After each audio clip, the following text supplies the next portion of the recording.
오랜 역사를 가지고 있는 제규어에게 있어서 타입이 붙은 모델들은 굉장히 큰 의미를 지닙니다.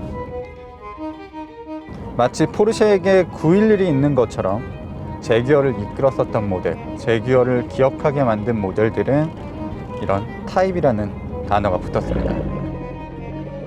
르망 24시간 내구레이스를 지배했었던 제규어의 C타입 그리고 D타입, 가장 아름다운 자동차로 평가받았었던 E타입까지 이 알파벳이 붙은 타입 모델들은 그동안 제규어의 역사를 이끌어왔습니다. 하지만 E타입 이후로 굉장히 오랫동안 후속 모델이 나오지 못했어요. 물론 제규어의 브랜드를 이끌어가는 모델들은 종종 있었지만 적통이라고 부를 수 있는 진정한 타입 모델은 오랫동안 나오지 않았습니다. 여러 어려움을 겪으면서도 제규어는 결국 다시 한번 이 타입 모델을 선보였습니다. 제규어 F타입은 선대 모델들과 마찬가지로 매혹적인 디자인과 강력한 성능을 겸비한 자동차로 태어났습니다. 제규어가 모든 것을 걸고 만든 자동차 F타입을 만나보도록 하겠습니다.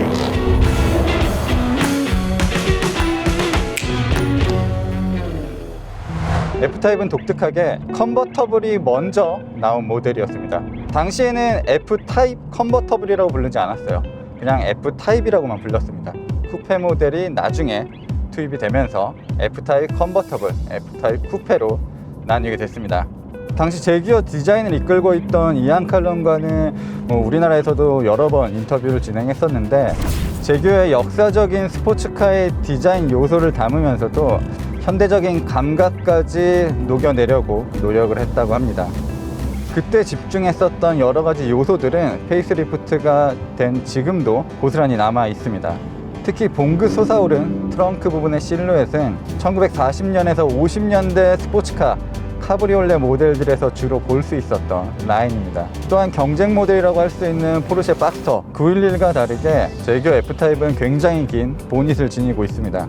롱노즈 쇼테크의 전형적인 스포츠카 비율을 간직하고 있습니다. 클래식한 비율과 그리고 디자인 요소들이 결합되면서 상당히 독특한 느낌을 자아내고 있는 것도 F타입의 특징입니다. 하지만 세부적인 디자인 요소들은 너무나도 현대적입니다.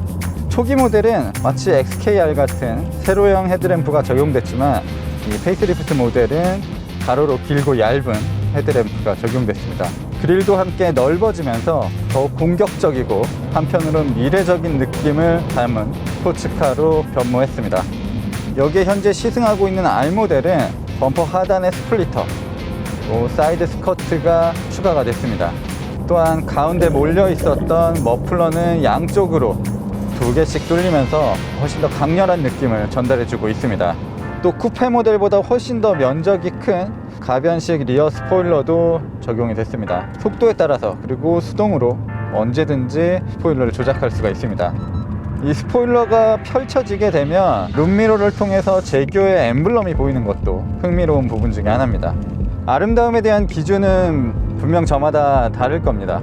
하지만 그럼에도 제규어 F타입을 이 시대의 가장 아름다운 자동차로 뽑는 데에는 많은 사람들의 반대가 있을 것 같지는 않습니다. 저도 개인적으로 이 시대의 자동차 중에서 가장 아름다운 자동차를 꼽으라고 한다면 제규어 F타입을 세 손가락 안에는 넣고 싶습니다. 자, 이제 F타입의 진면목을 보기 위해서는 뚜껑을 열어봐야겠죠.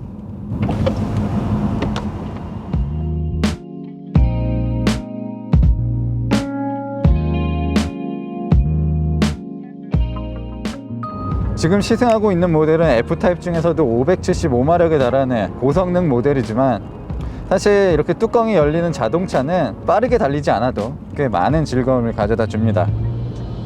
F타입은 유독 A필러가 누워있고 A필러의 길이도 짧은 편입니다. 그래서 앞을 보고 있어도 하늘이 시야에 들어오게 됩니다. 썬루프로 바라보는 하늘과 그리고 창문으로 바라보는 하늘과 직접 이렇게 하늘을 바라보는 것은 완전히 다른 세계의 얘기입니다. 공교롭게도 윈드 디플렉터가 시승차에 장착되어 있지 않는 관계로 바람이 많이 들어오고 제 머리가 많이 흔들리고 있지만 윈드 디플렉터가 장착이 되면 이렇진 않을 겁니다. 앞머리 정도, 윗머리 정도만 흩날리는 수준으로 바람이 저를 스치고 지나갈 거예요. 그리고 뚜껑을 열게 되면 이 제규어의 강렬한 배기음, 그리고 자동차가 내는 소리들, 이런 것들도 더 선명하게 들립니다.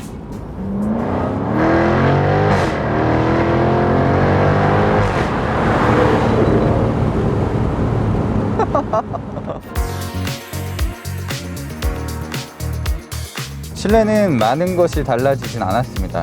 전투기의 콕핏에서 영감을 받았던 그 초기 디자인이 거의 그대로 적용이 되어 있습니다. 에어컨을 작동시키면 솟아오르는 송풍구도 그대로고요. 그리고 무엇보다 요즘은 기어 레버가 많이 사라지고 있는 추세인데 F타입에는 그립감이 굉장히 좋은 기어 레버가 자리를 잡고 있습니다. S모드 그리고 수동 모드도 지원하는 전자식 기어 레버입니다. 눈치가 빠르신 분들은 이미 생김새만 보고도 어떤 회사의 변속기인지 아실 겁니다.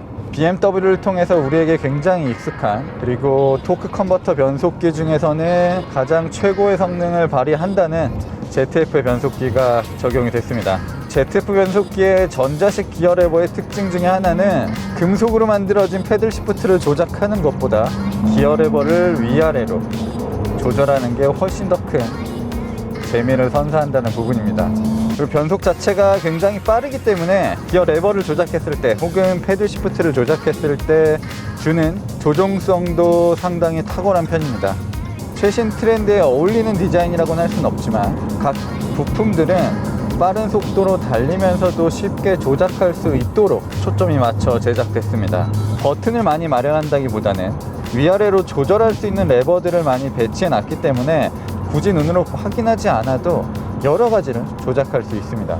사실 F타입의 실내에서 가장 아쉬운 부분은 2억 원이 넘는 자동차에 걸맞느냐일 것 같습니다. 2억 원이라는 가격표를 합리화시키기 위해서 굉장히 좋은 소재들을 써놓은 부분들이 많이 있습니다. 쓰여진 가죽은 상당히 부드럽고 꼼꼼하게 처리가 되어 있는 건 확실합니다. 하지만 다른 브랜드의 2억 원짜리 자동차에 비교해보면 플라스틱이 많이 쓰이기도 했고 화려함도 떨어지는 게 사실입니다. 자동차의 문을 열었을 때 굉장히 고급스럽다, 우아하다라는 느낌은 거의 전달해 주지는 못하는 것 같아요. 그래도 2인승 로드스터 치고는 도어 포켓, 컵홀더, 센터 콘솔, 대시보드, 글로브 박스, 이런 수납 공간은 나름 잘 갖춰져 있습니다. 사실 포르쉐 스포츠카를 타게 되면 스마트폰을 올려놓을 곳조차 마땅치 않은데 그런 것과 비교를 해보면 이 F타입은 굉장히 신경을 잘 썼다고 말할 수 있을 것 같습니다.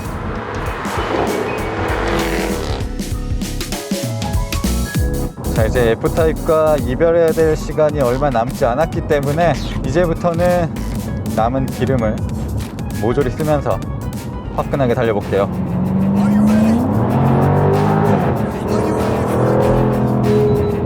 F타입에는 이제는 찾아보기 힘든 엔진이 장착되어 있습니다. 제규어 랜드로버는 아직도 이 슈퍼차저가 달린 고배기량 엔진을 사용하고 있죠. 5.0L에 달하는 8기통 슈퍼차저 엔진은 터보가 난무하는 요즘 시대에서는 상당히 독특한 감각을 보여주는 엔진인 건 확실합니다. 물론 연비나 이산화탄소 배출량에 있어서는 불리한 부분이 있지만 즉각적인 반응을 이끌어내야 되는 이런 스포츠카에서는 터보차저에서는 느끼기 어려운 굉장히 자연스러운 가속 감각과 반응을 보여줍니다. 제규어도 완전 전기차 시대를 준비하고 있습니다. 아이패스로 전기차의 시작을 알린 제규어는 이런 F타입 같은 스포츠카도 전기차로 만들 거라고 합니다. 이 5.0 SC V8 엔진은 조만간 사라질 거예요. 그러니 이 엄청난 힘과 뛰어난 반응을 가진 엔진을 지금 마음껏 가지고 놀아야 됩니다. F타입은 굉장히 용이 주도하게 개발된 모델입니다. 아우디가 알루미늄 프레임을 강조하기 이전부터 제규어는 아우디보다 더 많은 함량의 알루미늄을 사용해서 뼈대를 만들어 왔습니다. F타입은 그 기술의 정점에 있는 모델이에요. 아낌없이 알루미늄을 쓴 것뿐만 아니라 항공기 그리고 우주선을 만들 때 사용하는 접합 기술까지도 도입을 했습니다. 그래서 굉장히 가볍지만 단단한 프레임을 만들고 이 프레임에 붙는 여러 부품들도 전부 알루미늄을 사용했습니다. 주목할 부분은 이 프론트 서스펜션 그리고 리어 서스펜션이 모두 WC1이라는 거예요. 대부분의 스포츠카들이 로드 홀딩을 극대화하기 위해서 앞바퀴에는 WC1을 많이 사용합니다. 하지만 리어 서스펜션까지 완벽하게 WC1으로 만드는 경우는 흔치 않습니다. 가뜩이나 작은 차체를 가진 스포츠카가 자리를 많이 차지하는 WC1 서스펜션을 뒷바퀴에까지 넣기에는 여러모로 부담인 건 사실입니다. 그래서 많은 브랜드들은 앞바퀴엔 WC1 그리고 뒷바퀴엔 멀티링크 구조로 스포츠카를 만듭니다. 하지만 제규어는 과감히 뒷바퀴에도 WC1 서스펜션을 적용했습니다. 어떤 상황에서도 네 바퀴가 노면을 꾹꾹 누를 수 있는 상태가 만들어진 겁니다. 여기에 F타입은 500분의 1초마다 피칭, 요잉, 롤링, 자동차의 움직임을 파악합니다. 그리고 100분의 1초마다 스티어링 휠이 어떤 식으로 움직이고 있는지 판단하고 즉각적으로 대응을 합니다. 이렇게 도심을 천천히 흘러가는 순간이나 7000rpm까지 엔진을 돌리며 달리는 순간에도 편안함을 결코 잃어버리지 않습니다. 단순히 자동차가 이렇게 평평하게 가는 것뿐만 아니라 페달의 반응, 운전대의 반응, 여러 가지 요소들이 정말 운전자를 편안하게 만들어주고 이는 곧 운전자의 모든 조작과 의도를 자동차가 그대로 반영하고 있다는 것으로 해석해도 될 것 같습니다.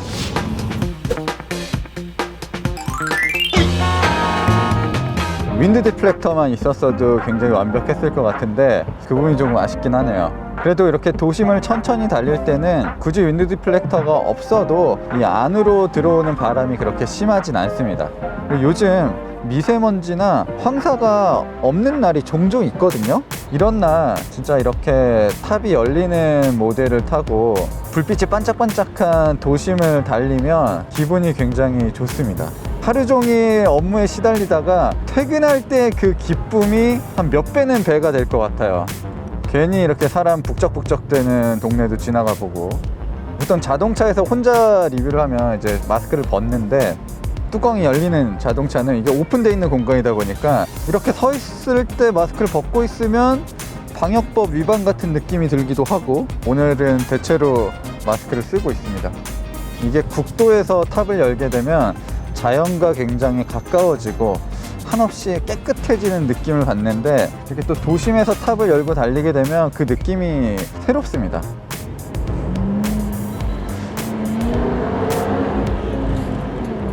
이 도시의 밤이 주는 매력이 있잖아요. 그런 것들을 온전히 느끼면서 달릴 수가 있어요.